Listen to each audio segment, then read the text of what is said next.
Welcome in my YouTube channel class BSc part second subject zoology paper first के लिए आपका next topic है fish migration. मछलियों में प्रवास। माइग्रेशन क्या होता है?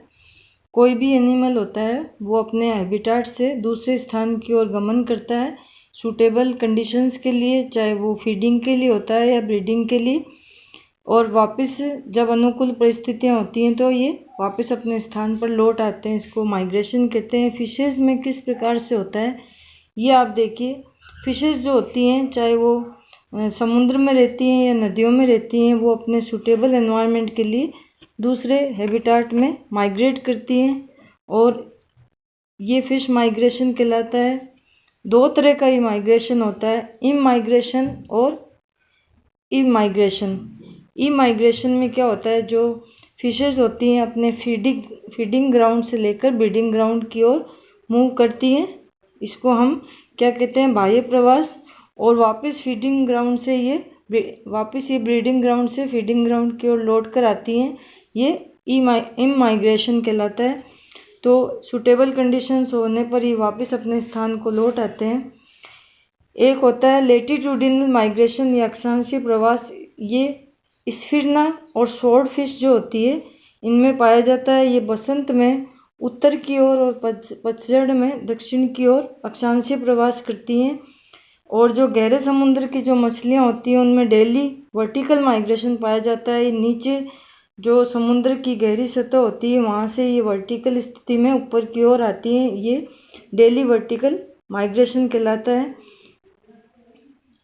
कुछ फिशेज जो होती हैं वह स्वच्छ जल से लवणीय जल की ओर माइग्रेशन करती हैं। जैसे स्वच्छ जल जो होता है ये स्थिर जल के जो आवास होते हैं जैसे नदी, और जो ये होते हैं स्थिर आवास, इसमें ये क्या करती हैं, लवणीय जल जो समुद्र की ओर गमन करती हैं इसे कैटाड्रोमस माइग्रेशन कहते हैं। और ये एंगुला और इल फिश में पाया जाता है। अब ये क्या करती हैं, अनुकूल परिस्थितियां होने के बाद ही जब वापस अपने स्थान की ओर लौटती हैं लवणीय जल से अलवणीय जल की ओर आ जाती हैं। ये एनाड्रोमस माइग्रेशन कहलाता है। हिल्सा, ट्राउट और स्टर्जन या साल्मोन मछली में ये पाया जाता है। माइग्रेशन जो होता है इसको कई प्रकार के कारक भी प्रभावित करते हैं। फिजिकल, केमिकल और बायोलॉजिकल फैक्टर्स ये इनके माइग्रेशन को प्रभावित करते हैं।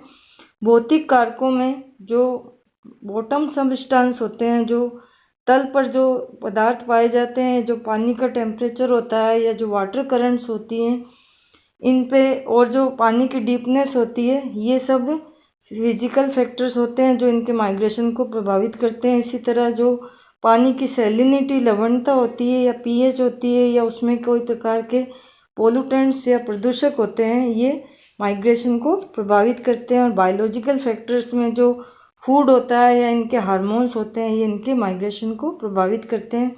माइग्रेशन के समय इनकी जो स्पीड होती है, जो फिशेस की लेंथ होती है उसकी 3 गुना इनकी स्पीड होती है। कुछ माइग्रेटरी फिशेस के आप टाइप्स देखिए। ईल्स में ये भी माइग्रेशन करती हैं। एंगुला वल्गेरिस ये क्या होती हैं, ईल मछलियाँ होती हैं। और साल्मोन में साल्मोन सोलर ये फिशेस होती हैं। इंडियन शेड हिल्सा इसमें भी माइग्रेशन पाया जाता है।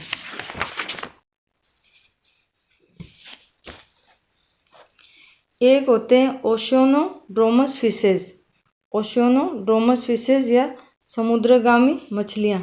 इस प्रकार की जो फिशेज होती हैं वो अपना पूरा लोकोमोशन और जो अपना इनका साइकिल होता है ये सारा ओशियन में कंप्लीट करती हैं और बाद में ये अपने हैबिटाट को लौट आती हैं। इनमें हेरिंग्स, टूनास और स्कॉम्बर होती हैं। एक होती है पोटामोड्रोमस फिशेज। ये क्या होती हैं, इस टाइप की फिशेज केवल फ्रेश वाटर में रहती हैं और अपनी जो जर्नी होती है फ्रेश वाटर बॉडीज़ में कंप्लीट करती हैं, जैसे एग लेइंग, और इसके लिए एक सूटेबल साइट को ये निश्चित कर लेती हैं उसी आवास में। इसमें कार्प और ट्राउट फिशेज आती हैं।